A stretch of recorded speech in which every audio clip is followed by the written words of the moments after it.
bow down before you today. We continue to lift up your name on high. And we continue, Lord, to submit to your lordship, to your kingship over us. You have been blessing us, Lord, even this morning, to come before you in this place, O God, to settle our hearts before you. Thank you, Lord, that the moment mo doon mi sa imo, everything, Lord, imo iput into order. Salamat kayo, Holy Spirit, sa imong presensya. Salamat sa mga lindot kayo, mga kasinatian namo in the past few days. Even, Lord, this morning, upon hearing that testimony, we are so blessed, Lord God, seeing the lives of every individual, one person at a time, change and transform. And I believe, Lord, do na kay story na ginabuild ka namang tanan. We have our own story to tell. And all that stories, Lord God, compile siya into a blessing to many because of your grace and your favor. Continue, Lord, to be with us. Continue to empower us with your knowledge and wisdom. I submit to you, Lord, this morning. Make me your mouthpiece to deliver your word, to encourage your people, and to bring them to the place where you want us to be, O Lord. All glory and honor belongs to you. For this we pray and declare in Jesus' name. Everybody say amen. Amen. Can you please take your seats? Once again, it's a blessed morning to everyone. We are so grateful to God for your prayers, answered prayers. Nakabalik mi nga alive and kicking. Amen. Salamat sa mga pag-ampo. Kompleto mi nga nitikan, kompleto sa mi nga nakaulit. 10 of us from Butuan, GCN and GCF. Praise God. Dapat si Wilfred at Shahida diha. Nabuhi sila ng testimony ng nakabalik na buhi. Charissa Nicole, my wife, Pastor Eunice, Pastor June, and Pastor Grace Flores. Sila ang nag-represent, kami ang nag-represent going to the Asia Conference, and then doon ay pakapin nga side trip. Si Lord dahil sa mga pakapin. Sa kanindot ang main dish, nindot ihapon ang side dish. Nga na kanindot mag-serve kay Lord, inayin katabad, the best si Lord. Nato ng deklarasyon, walay boring para kay Lord. Ginadalatan niya sa next level of experience, and so on and so forth. In the next few days, we'll be hearing testimonies.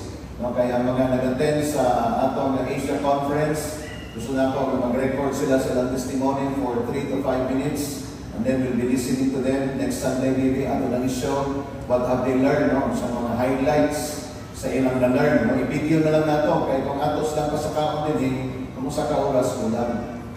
Sumahulat ang atong oras sa ilang. Kaya kay mga kasinatian. So we also rejoice for everybody. Gabi, nag-alive and keeping sa ministry. Hallelujah! Pagpaka natin si Lord niya.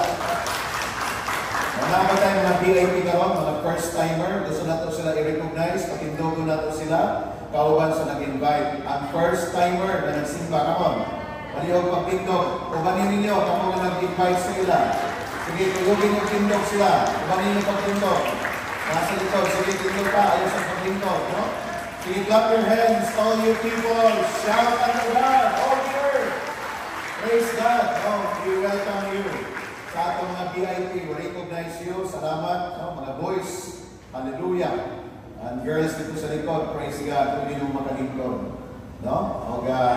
Ang mga person na nag-connect sa inyo, mga tubag mo sa ilang mga prayers, o tubag mo sa prayer nato as a family, because we keep on praying that the Lord will add more people into His kingdom. Can you hear an amen to that?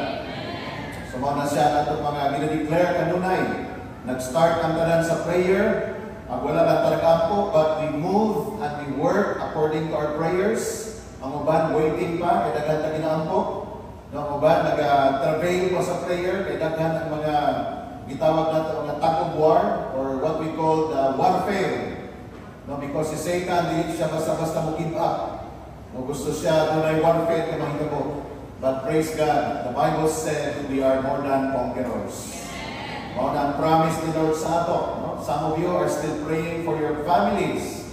Inyong mga loved ones ninyo, nga one day, ma-open ang ilang heart, ma-open ang ilang mind. O pinagisad sa pag-build ni Lord sa inyong life, kaya nag-submit ka sa iyaha, adunay gitawag na great testimony. Kasi ang pinaka-powerful na message nowadays, of course, the Word of God and your testimony. Ang imong life na nag-change. Kaya wala na naghahatag ng message by mere words. We pray that the Word of God will really come into our hearts and then mag-manifest ang Word ni Lord sa ato. So that the moment mag-share our gospel sa ilaha, doon ay ebidensya. No? Kaya mga tao karon gusto silang ebidensya. Isa gamay pa nga itong ebidensya tungkol sa grace ni Lord, adunay manifestation nga makonvince ang mga katawhan. No? Kanina sa prayer, the introduction ni Sister Yun, Pastorialis, doon siya, ang Pilipinas, kabulutan ng tanan, the only Christian nation in Southeast Asia. When we attended the the Asia Conference, kita ang pinakadaghan na delegates taga Pilipinas. No, ang South Korea, sila ang ikaduha, 1,200 lang sila. Pero ang Pilipino, kaniadto sa Singapore is 2,400. Hallelujah. No, and then other nations in Asia, ginagmay na lang, tag 30, tag 70, tag 20. Doon na ganito sa kanasod, nag-represent, tulo lang sila kamo. Nag-represent sila sa kanasod. No, ang Pilipinas, 2,400. Pero when we visited Singapore, when we visited Malaysia and Thailand, though these are the nations na dili kayo open ang gospel, mao na yung mga nation na markahan nato sila ng mga Buddhists o guban pa mga tinuuhan, pero the way they conduct themselves as a nation, tanaw na ko in a practical, murag sila pa ang adunay tinuod na Diyos. Ang Pilipinas, nga grabe kabaga ang mga Kristohanon, ingon pa ni Bishop Curiel, there are 90,000 churches of evangelical all over the nation of Philippines. 90,000. But look at what had happened to our nation today. Grabe ang disparity. Doon ay Christian group na natin nakaseparate, doon na po another people in the same country, mas worse ang ginabuhan ani nila kaysa ginahimo sa mga Christians. And the moment nag-receive ko niya ng revelation, challenge came upon my heart. Kaya the more na itong pakusgan, kining atong advocacy, atong rally, nga mag-saturate ka sa mga places, alone mapamatudhan by the grace of God, na kita Kristohanon nga nasod, therefore, ang influensya sa pagkristohanon na gikan sa pagtulunan sa pulong sa Dios o sa atong mga kinabuhi, imong kinabuhi, mao ni ang mahimong asin o suga sa mga katawhan na walay pakialam sa ilang Kristohanon or spiritual na life. I hope makita ninyo na siya na challenge. Nasa church, nasa family, mao ni ang atong preparations. Ganong niya nito ni Sunday worship gathering to just receive from the Lord and to give back to God what belongs to Him. To receive instruction because after these 2 hours na naatan ni sa sunod sa simbahan, we will be saturating ourselves diya sa gawas nga makita nimo nga daghan kaayo. Diretso na nato sala nga obvious kayo ginabuhat sa mga tao. Bisan pag-Kristohanon na nasod, pero ang kind of discipline, ang kind of corruption, ang kind of immorality, so on and so forth, naadinin sa atong nasod. Tingnan mong katapat, take the challenge. Tingnan mong katapat, take the challenge. So paano ka mag-take sa challenge? Unang-una, dapat ang imong kinabuhi naka-align sa Diyos. Ang imong direction according sa word ni Lord. That is the challenge. Kaya before ka mag-witness sa uban, dapat mahitabo o makita una sa imong kinabuhi. Kanayan, amen. So inay mo katapat utro, take the challenge. Mao na ang journey na ito igsoon. Kaya ba mo, walay hinungdan o walay impact ang atong life sa gawas kung walay makita na tinuod na katabunan. Walay impact. Kung unsang ginahimo sa gawas, ikaw na din ikaw sa sulod, inigawas mo mao gyud ang buhaton sa gawas, walay hinungdan. Praise God sa testimony nga itong nadumog ko ganina. Iyang i-compare ang iyang life before. Wala pa niya nasabtan.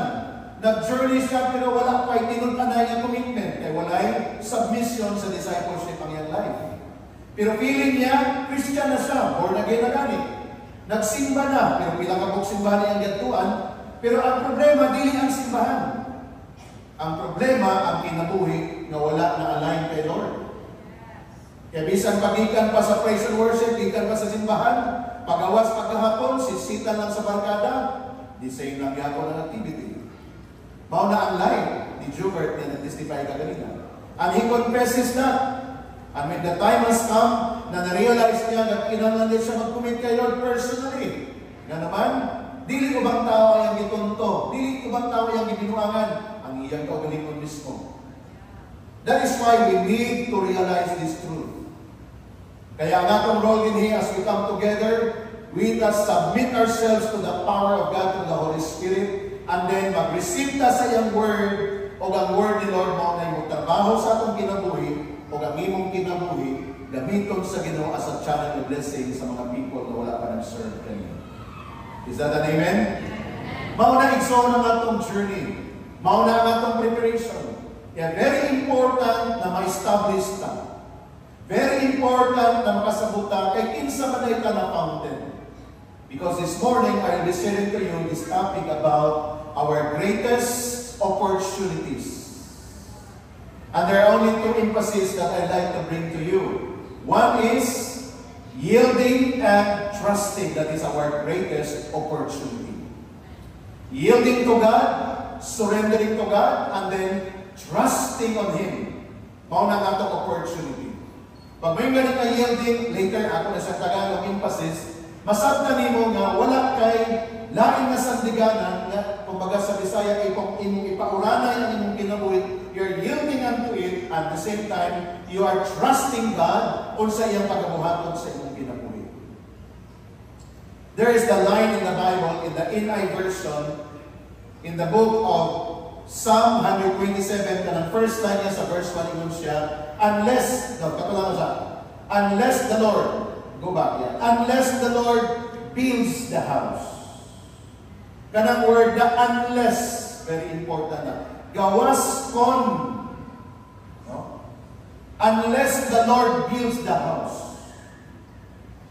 Unless the Lord nakialam sa inyong kinabuhi, unless the Lord is the center of your life. Kung wala nang unless, ikaw ay nabuot-buot, the next line mo na makita nimo, everything is nothing. Let's go to the verse. Psalm 21:27, verse 1. Ikuha na ko ang easy version.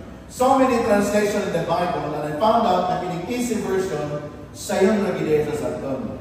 That's why gamit ako easy. Okay, are you there? Sa other translation, pwede nyo tanawon, NIV, New King James Version, ERV, and so many translations in the Bible. Pwede Bisaya. No? Ang pulong sa Diyos, pwede nyo tanawon. Pero I believe, masabta na ito, pwede nga emphasis sa verse na nag-ingon this morning. Atong lungan ng pagbasa, ready, 1, 2, read. The Lord must build your house. If not, the work of the builders is useless. The Lord must keep the city safe. If not, the city guards are useless. If you work all day for food and never stop, it is also useless. God gives food to the people that He loves. Even while they sleep, God takes care of them. Amen. Pwede ba dungan na tanan magbasa, kusog na pagbasa sa pulong sa Diyos? Ready? Go! Unless the Lord builds the house, the builders labor in vain. Unless the Lord watches over the city, the guards stand watch in vain. In vain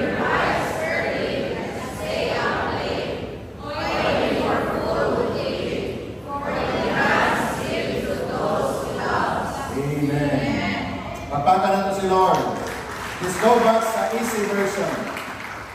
Because the emphasis is very clear. No? Ingon siya, the Lord must. This time, mura bag ipugos na Diyo.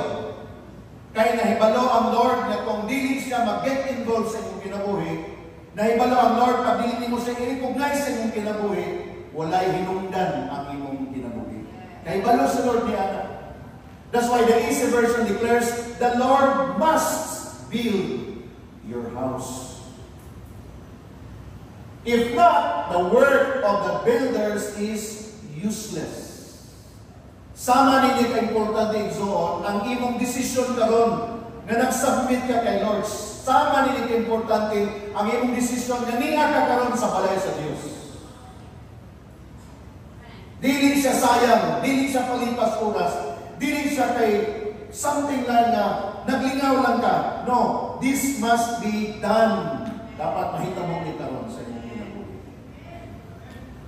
Kay kung dili mo ng word Lord, if not, tanang paghabo, tanang pag-build mo, tanang ipundar mo ang word ni gamit niya, useless.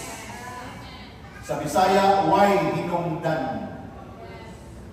Bisag sa pangimong gipaningkamutan sa kinabuhi, kung dili si Lord ang sentro niya na, walay hinungdan.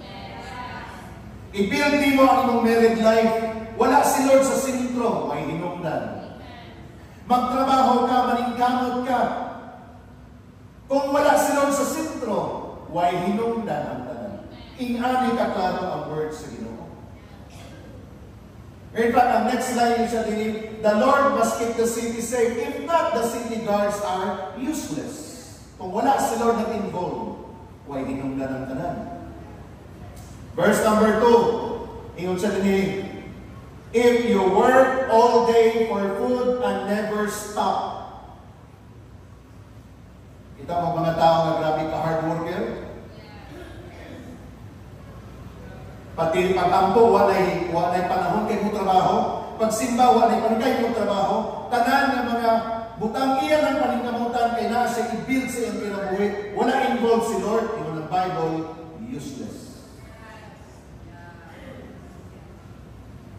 Kung naagod ka sa context zone sa tamang na relasyon kay Lord, makaingon yun ka, ingana si Lord upangga sa ato.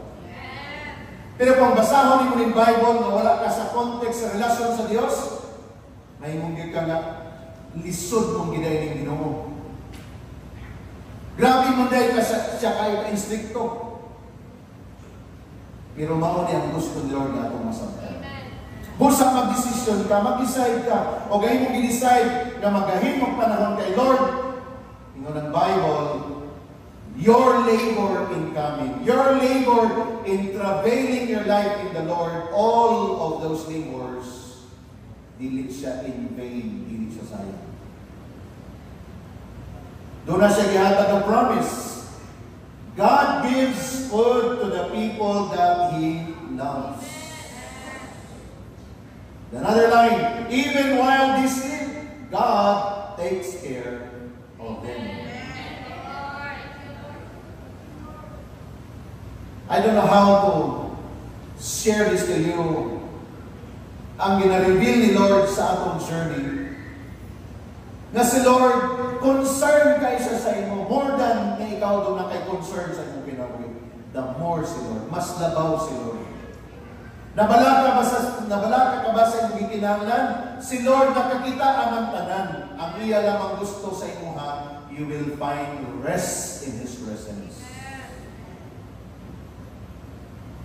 Kaya ka nang stop ka sa imong work just to spend time with the Lord. Grabe ka honorable na sa presence ni Lord. Grabe ka precious na sa presence ni Lord. Busy kay ka sa imong tibok ka semana, and then you stop for one day and say, let's go to church, let's worship the Lord. Dagan man ta ko gustong buhaton, pero no, I will go to church, I will spend time in life with the Lord. Grabe ka precious na ato ba ni Lord. Pero galing mong imo sa excuse, Lord, excuse me sa Lord, Sunday ka morning, Lord, pero natin, importante nga atuan mo sa Lord, anak, wak lang kakasayo kung sa utak kong giandam ni mo. Pero kaya you do it by yourself, then you will suffer loss. Useless ang kanilang zone kung dili sila ang center ni ini. Let me emphasize some research here. Next slide, please. Yielding, this is the word yielding.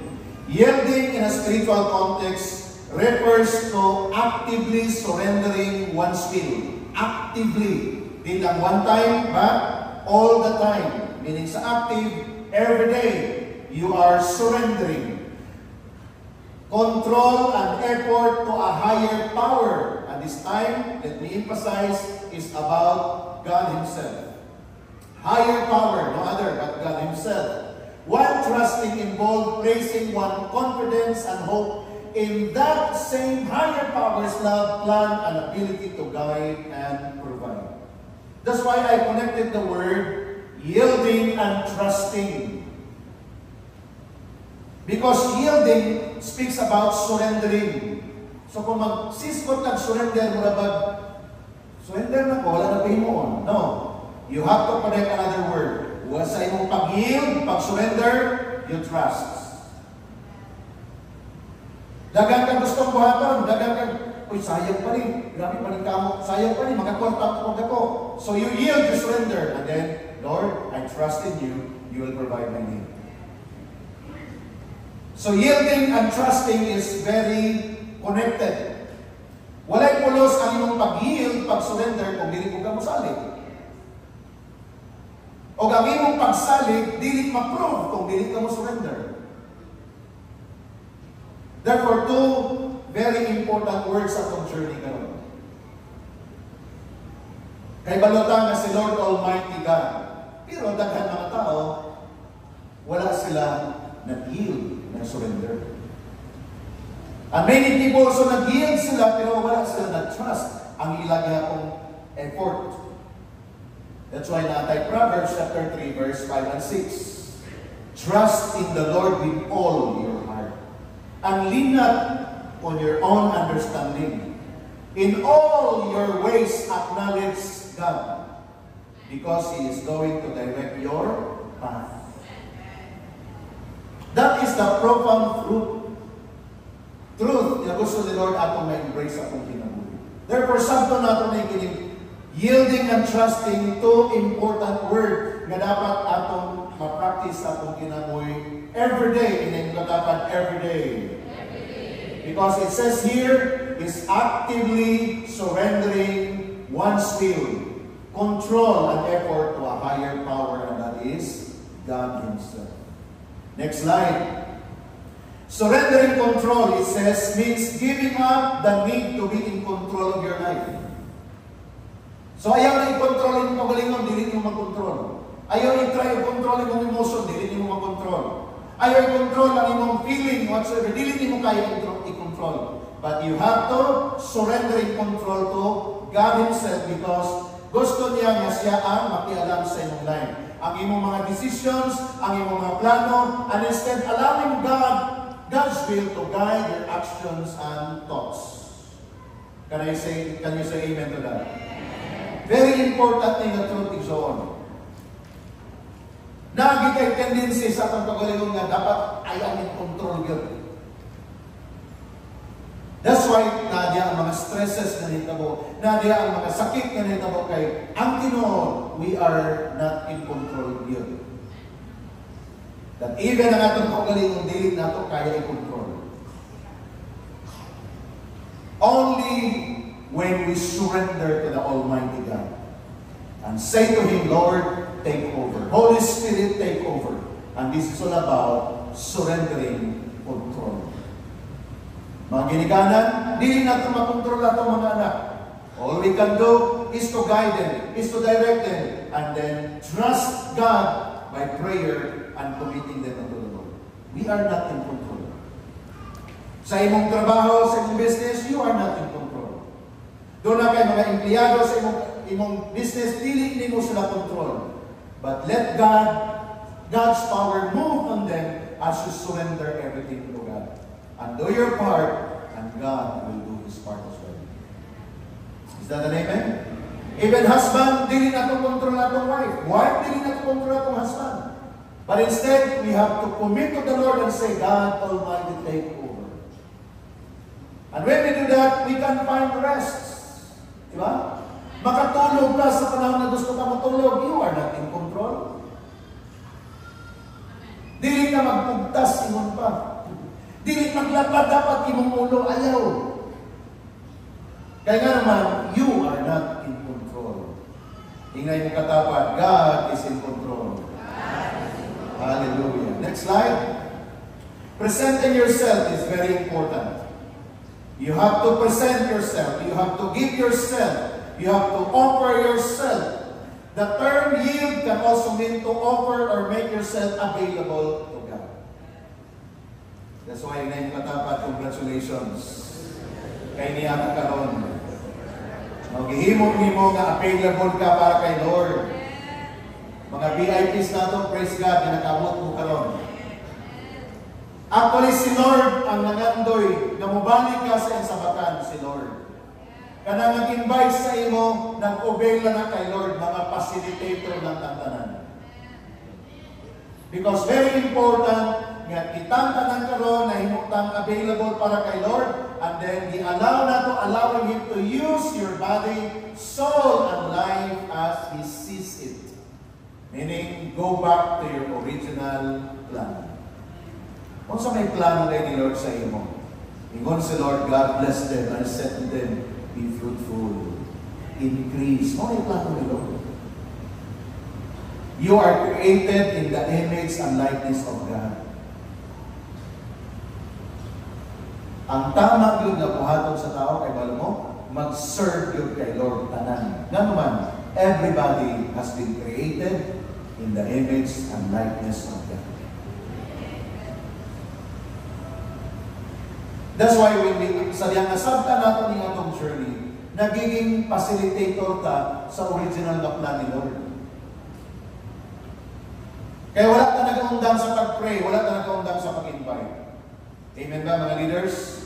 Amen. Na may leaders na nag-undang na? Wala. Amen? Nga naman, facilitator ka. Atong gina-facilitate kung saan plano ni Lord sa iyaha. Muadto ta sa ila para lang mag-witness, magsulti ka. Balo ka, na yung plano si Lord sa imo. Dili akong plano ni Lord sa imo.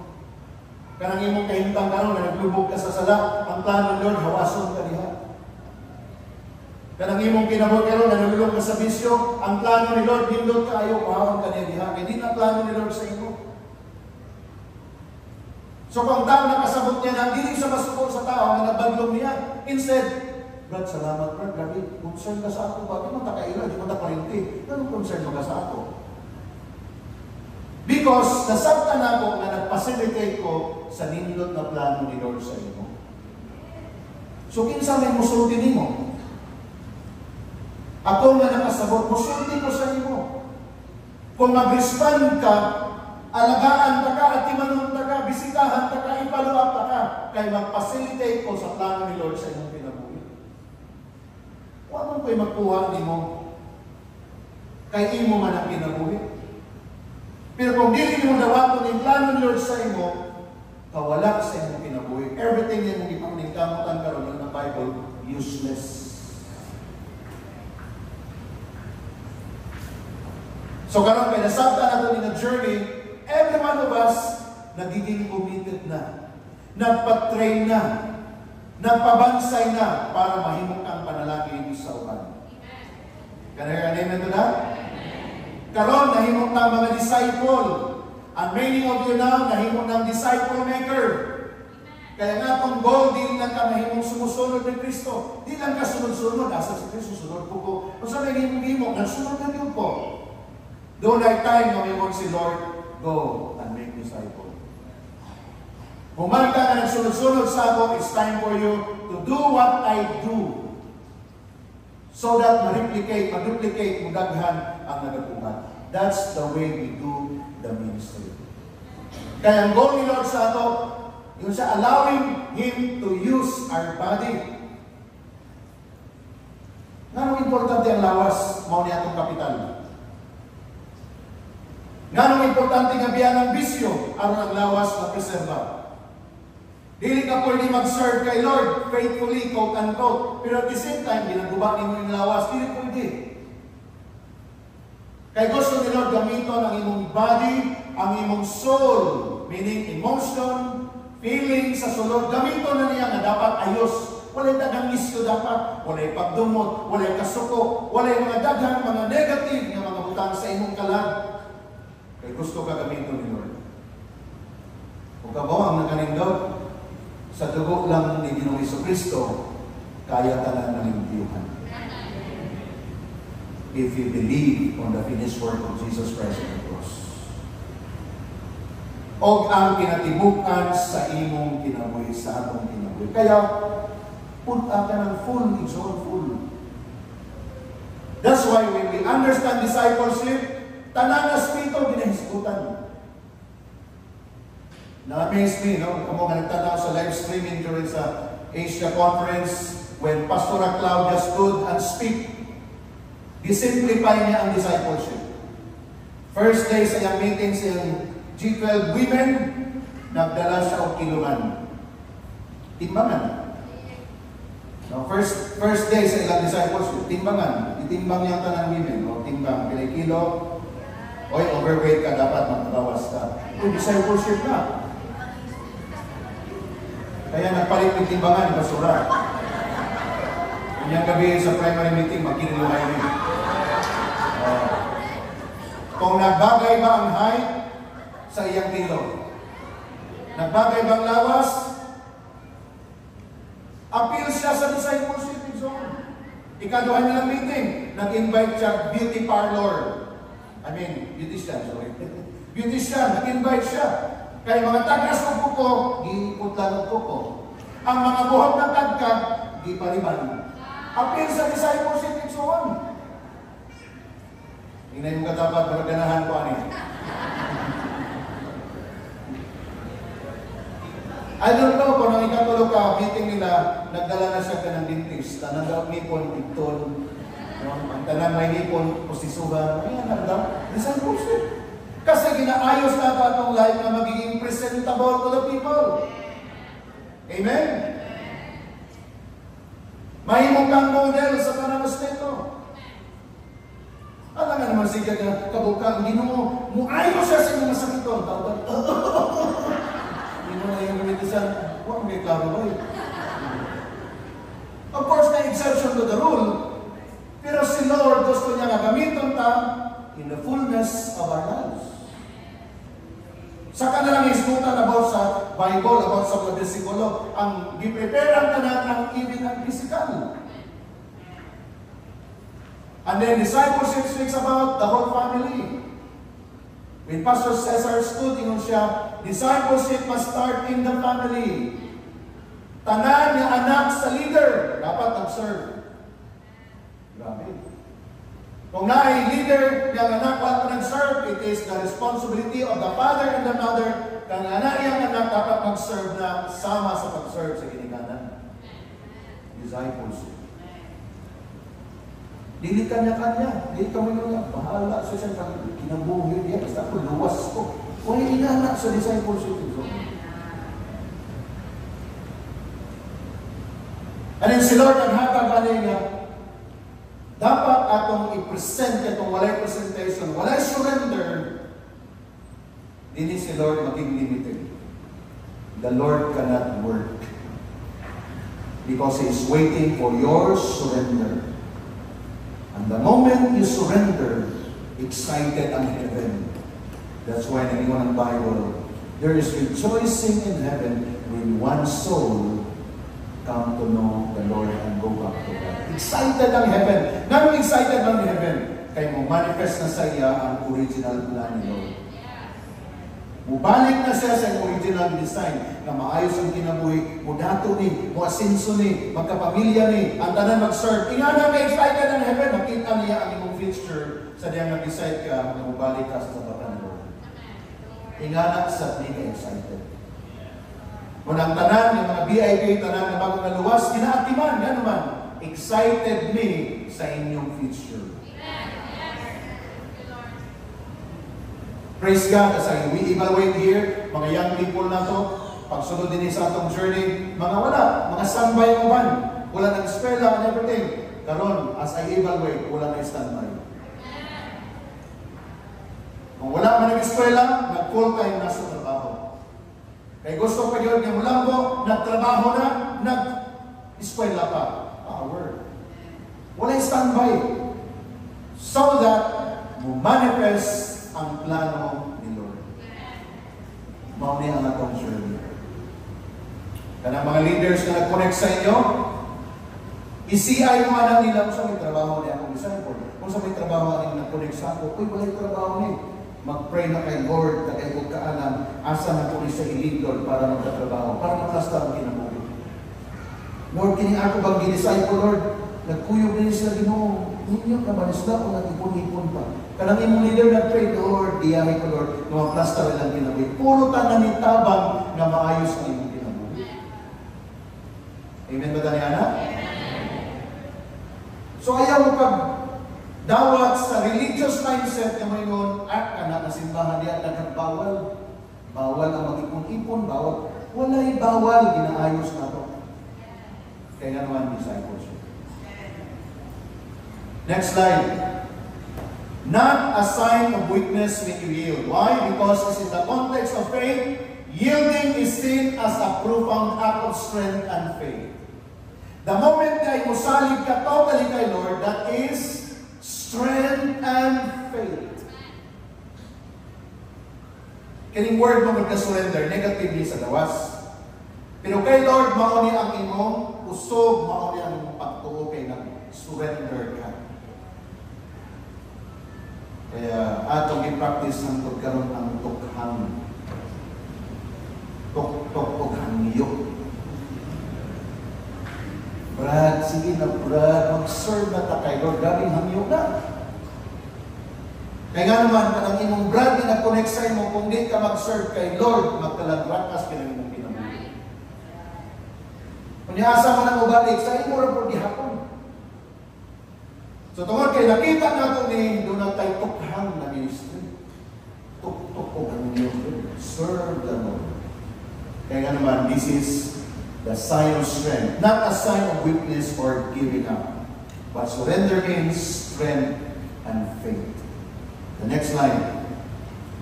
Wow, this is it. To fulfill God's plan. Unless the Lord builds the house, gusto ni Lord ma-fulfill ang iyang plano. Trusting means having confidence that God's plans for you are good, even if they are not fully understood, and that He has best interest at heart. Can I hear an amen to that? Si Lord igsoon pag nagplano, the best ang iyang destiny. Lisod tingali along the way sa pag nag-journey ka.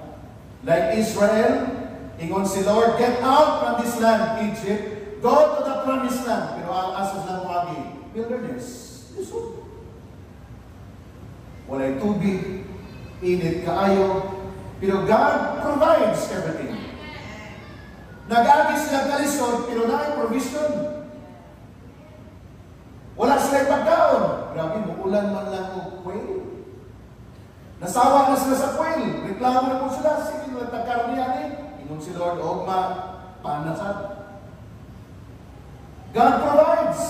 Lord, init kayo. Kung may pillar of cloud by day, wilderness man. Ngit-ngit pag magabi, kami kurente kasi isla transfer. Doon ay pillar of fire by night. God provides. As long as nag-journey ka sa will ni Lord, He provides. Sometimes murag delayed sa imo ha, pero di-prepare na ni Lord in your heart. And we have seen this, daghan kay mga sample sa Bible. Si David, gisaaran, gidihugan, gamamay mong hari. After 25 years pa siya nakalingkod sa hari. Si Joseph, doon ay dream sa iya, gamamay mo siyang leader, magbawda ng tanang sa tao sa iya, pero lisod ang iyang giyagian. Pero nagpabilin ng promise ni Lord. Mo nang nagdalit ka, pero wala ka nagdalit-dalit. Daghan kag-promise first ni Lord. Feeling mo, Lord, wala pa lagi na-fulfill. God is just preparing you. Hold on to that word. Because our God will never lie. He is faithful. Hindi mo katapat, the Lord is faithful. Hallelujah. Pagka na ang manifest sa ato, then si Lord padayon nga mamuhat sa ato na very special way. The next slide is all about we need to activating our faith. Trust is more than just belief. Remember this. Lahi itong nagtuo lang o nagsalig lang, lahi itong nag-yield sa iyang kinabuhi kay Lord. Kanang word nga paniguro usahay, dinanta na dali. No? Kapal mo ko may provide ni Lord ako kinangan, pero maniguro ko ba? Yata na dali. Kapal mo nga i-provide ni Lord ang tanan akong kinangan, pero ikinangan ko risate. Na din ha kanunay ang mga conditions. But we need to have that active faith. It's about aligning your actions with your belief. Committing to following God's leading even when life is difficult. Tingnan mo katapat, even life is difficult. Gusto ko mabalansi ka din. Nasa ato pa, even sa tayong nalisod, wala nagpasabot na lisod, hindi yan ang Ginoo. Rain back diha sa imong kalisod, diha mabait ang imong pagsalig niya. Diha ka the more na mag-wait upon the Lord. Sa mga tayong nalisod, remember, this is journey. Ayaw lang pag-undan. Kaya kung muundan ka sa panahon sa kalisod, diha na ka nagpabilin ka sa kalisod. Kaya undan mo ka. But the moment even sa kalisod, nagpadayon ka, paglingin mo ito, ang may lisod, nagyan na ako na, kaya nagpadayon man ka.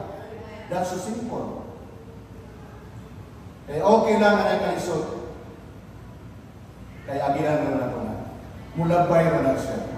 But the moment we understand this, activating our faith, then God will truly manifest according to His plan and purpose. Let us all experience God's power.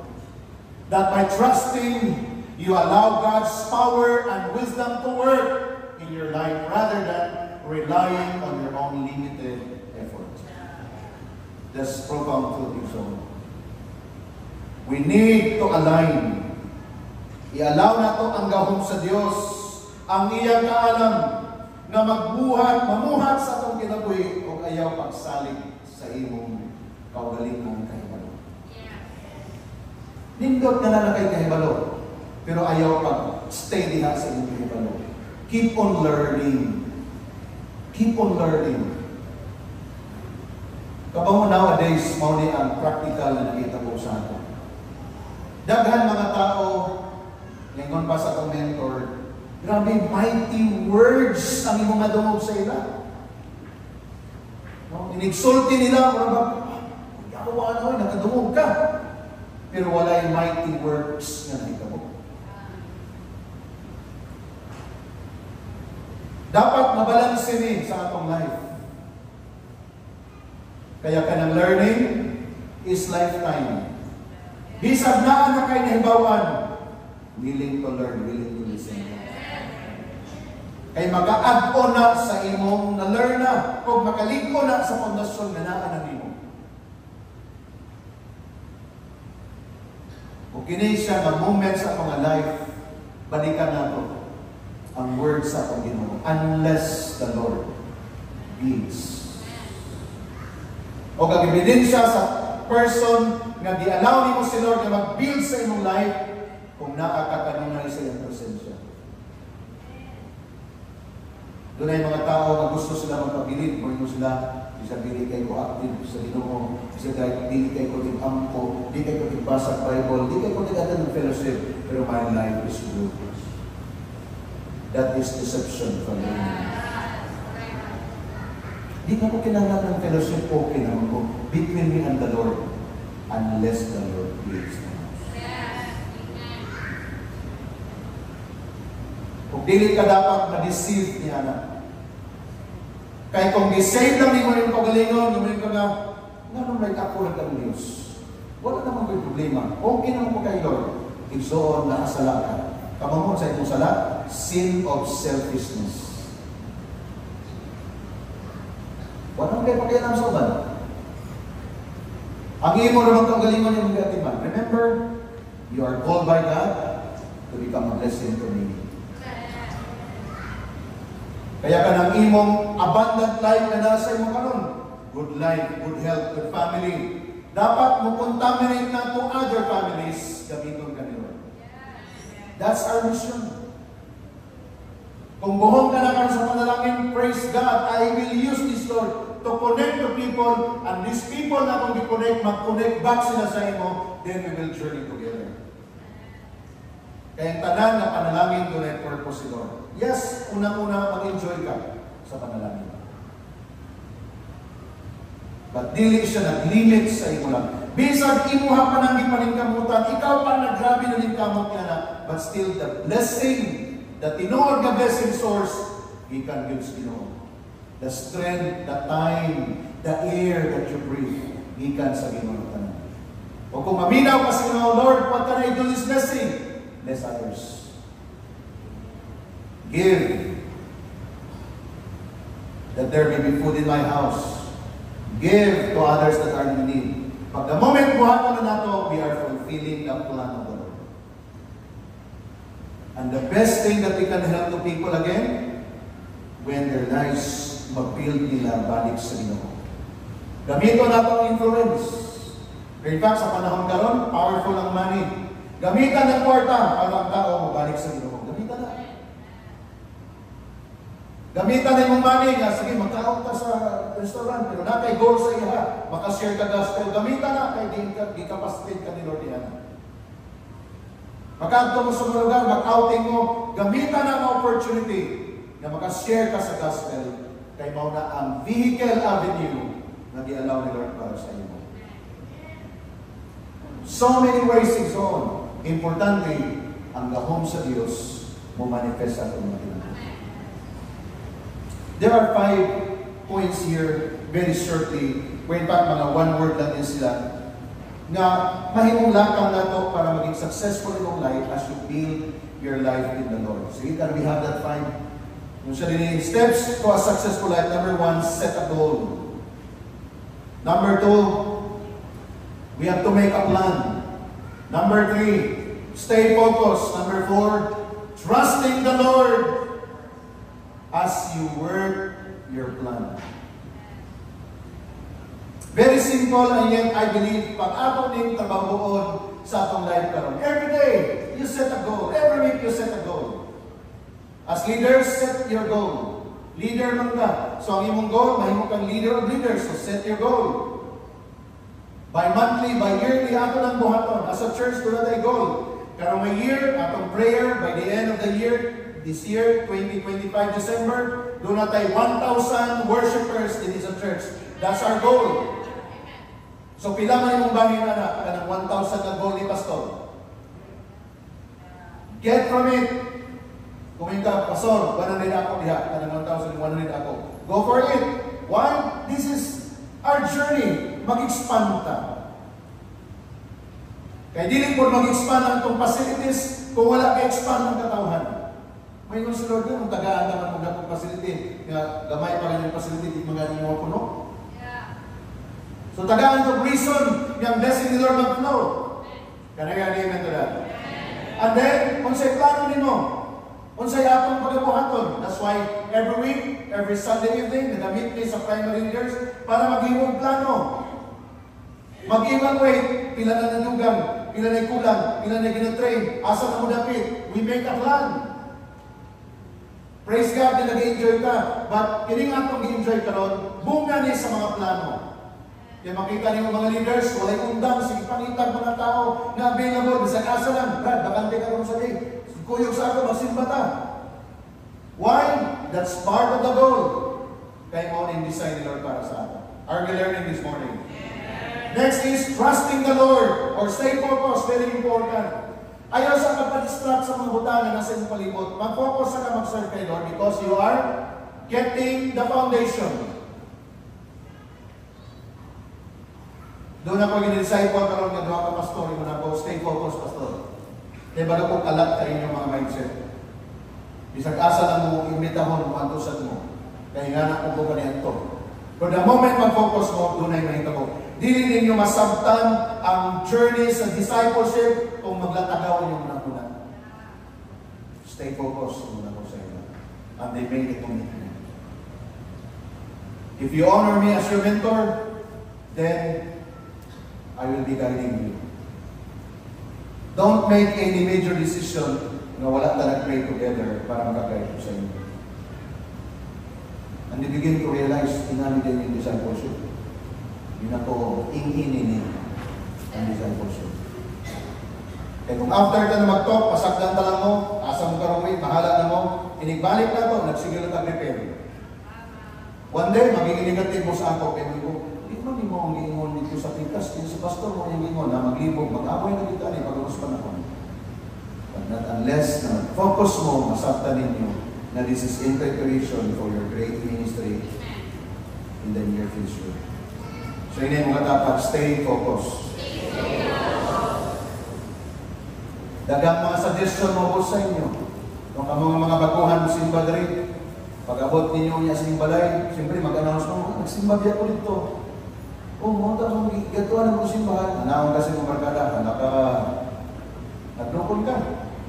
Kung saan na kong himo, bantay yung ka, saan na kong bantayan, naglukon ka, ikaw po kay naglukon ka, hindi na bumalik. Kung saan yung gihanukan, wapon. But the moment you understand the will of the Lord na mag-focus ka, you are building your strong foundation.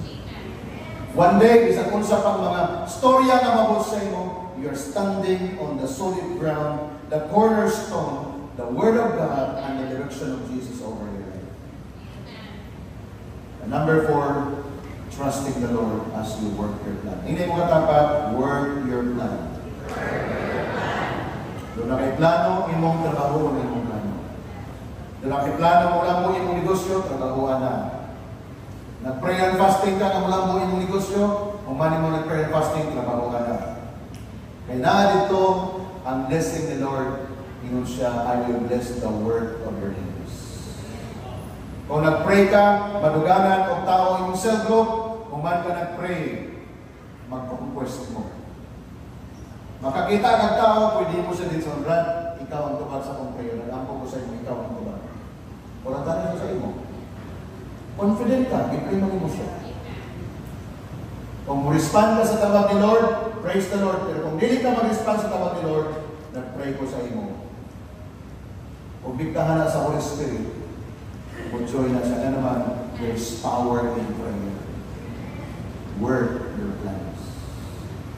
That's why we keep on training people. We keep on preparing you. You know what? When I met the men the other night, excited ko, ma-met ang men, di ka sa mong biyahe. Para lang i-report lang sila, i-share lang po sila ang excitement nila po. Men, we are doing the right track. What we heard in the Eagle Asia is the confirmation of what we are doing here. So i-push na po sila, push, sige, do it more, do it more. Kaya mauna na ito, di pa ni mo, trabaho. Kalambuang inyong team, mag-conquest and everything. Train people na naman, we are doing what the Lord wants us to do. We are doing the vision. We are preparing the family. One good thing, my dear GC family, na akong nakita is, dili siya 100%, but 99% sa primary leaders na to are couples. Ang men, under sa ako, ang mga men, ang ilang mga wife, na kay Pastor Ayonis. So it's easy for us to work together because we are working the two become one. And this is the prototype Pastor Cesar and Pastor Claudia is doing in Bogota, Colombia. Wala sila primary na dinipokon. Mao na naging prepare na to ang atong kagalingon para sa multitudes. Prophesy to your katapat na siya, you are a multitude. You are a multitude. Kung mao ni ang greatest gift ni hatag ni Lord sa imo, pag nagatiman ng mga disciple. Dili mo na ma-imagine before, ako, mag-atiman ng mga disciple? Oo, karon. Parang imposible pa. Pero as you continue in the journey, one day, may mga nakamamis na wow. Dahil puro man ikanyan ito karon, realidad naman. Na naman ang talaga. So the challenge this morning, take this opportunity by yielding your life unto the Lord and by trusting on Him on everything sa iyong kailangan. As we come to pray this morning, let me give you this challenge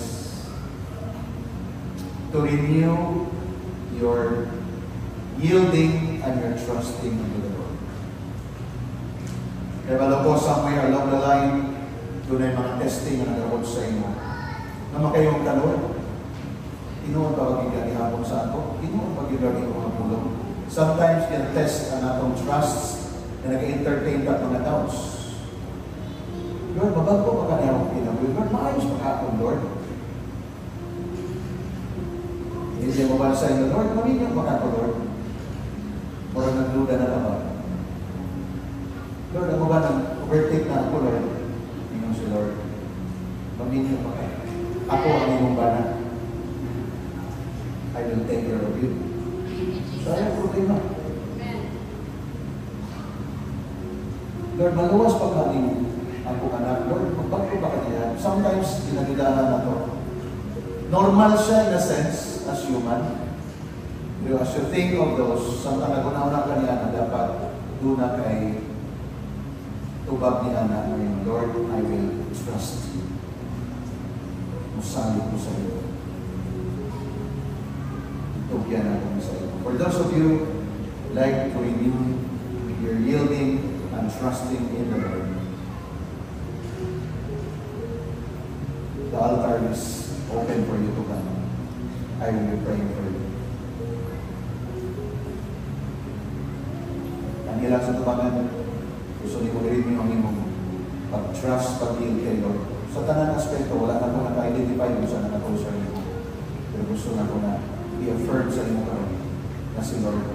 Pandungan ka niya sa inyo karon. Panalanginan ka niya. Personally mo na iso na response kay Lord. Yes, Lord. Kapag mo sa iyong pangalit, nakita na sa inyo. Wow. Wow. Bow down your head, close your eyes, talk to God. Siguro lugay na ka nag-serve. Pero mura wala'y significant ang inyong life. Wala kayo na-win, wala kayo na-disciple. Yan yun mo na this morning, Lord, gusto kong mabalik. Lord, gusto kong mabalik sa iyong original na plan sa akong life. Gusto ko, Lord, mabalik sa Genesis 1:28. God bless me and said to me, be fruitful, increase in number. Gusto ko, Lord, mabalik niya na. And by coming before the Lord this morning, you will have it. Bow down your head, close your eyes, and begin to talk to the Lord. Begin to pray right now.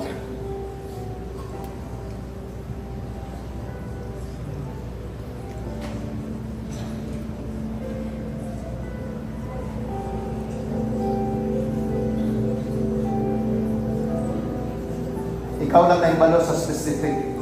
Ikaw na ibalo sa specific ni mga need.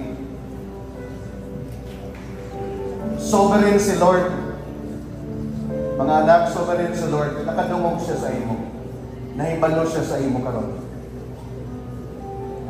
Inasmas na interested ko sa imong i-pray karon, pero all the more si Lord, mas nakasayod siya kaysa sa ako. Ang ako lamang karon, I am so comforted nga almost kitang tanan di ay nagkinahanglan ni Gyud nga renewal. You know, to be honest with you, I need this also in my life. I need to renew my yielding and trusting in the Lord. Dili ko magsalig sa akong own capacity. Dili ko magsalig. I always come to the Lord and say, Lord, kung wala ang imong dihong, kung wala ang imong moving, Lord, working sa akong life, wala kay tabo, Lord, sa ministry. With the moment, Lord, na ang mga heart na mo karon, Lord, on fire para mag-win souls. Ang among mga kasing-kasing, Lord, imong ibago karon para mag-connect ni sa mga unsaved namong mga loved ones, first of all, unsaved namong mga friends, just to tell them my story. Dili ko mag-preach sa ila sa mga grabe kadaghan nga mga verses sa Bible. But ako i-share sa ila my experience with the Lord, my journey with the Lord. Dili siya perfect, pero I am yielding, I am trusting God for my life. And the moment ato nang buhaton igsoon, the Lord will do His part. Ma-amaze ka, ang blessing the Lord mag-overflow sa imong life. Kanuna na po nag-declare, kami ni Pastora, kanuna yung mag-declare, and we mean this by our heart, that in this journey, no one is left behind. Kung pasinson ta ni Lord, kitang tanan sa GCN, wala yung magpabilin.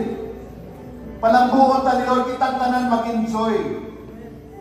Dili pwede nga 50% lang ang nagmalambuhon, ang 50% na imong kaluluoy. Dili na mao ang atong prayer, and we declare that today, that the shalom blessing from Jesus Christ will be upon each one of us. Nothing lacking, nothing missing, nothing broken over your lives. Kaya ang tanan na kulang, tanan na guba, na break sa enemy. Right now, I declare in Jesus' name, restoration over your life. Ang mga wounded bodies sa mga sakit, right now in Jesus' name, I apply your blood, Lord. Healing will flow in Jesus' name. Tanan yung mga financial trouble na nagabot sa imong life, kakaroon nagka-problema, kaunsaon mo na, right now as you trust the Lord, He will provide your needs. Relationship, maybe ano na yung mga brokenness, broken relation whatsoever. In the name of Jesus right now, let the love of God flow. Doon ay mga kasing-kasing na lisod mag-forgive if you remember na itong mga gihimo sa imo sa musikataw. But right now, let the blessing of forgiveness will flow upon your life right now. And all of your plans, all of your desires, nga maging faithful ka kay Lord. Ma-free ka sa tanang sala, igsoon. Ayaw higugma ang sala. Bulagin ang sala kay dili na para nimo. Right now, mag-decide ka, Lord, by your grace, Lord. By your mercy upon me, Lord. I will get out from this sin, Lord God. And right now, can you please lift up your hands together and say this with me. Lord Jesus, I receive my portion as I put my trust, as I yield my life before you, O Lord. Only you I believe that can satisfy my need. I surrender everything to you. And I will say it again. Come into my heart. Dwell upon me and accomplish your purpose over my life. Use me, O Lord, to be a blessing. I will be available in winning souls and making disciples for the glory of your name. For this I pray and declare, in the powerful name of Jesus. Shout amen. Palakpakan natin si Lord. Hallelujah. The Lord bless you all. The Lord bless you all. You can go back now to your seats. Hallelujah.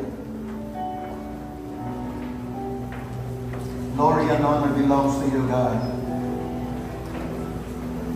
Praises belongs to your name, O Lord. Thank you, Holy Spirit.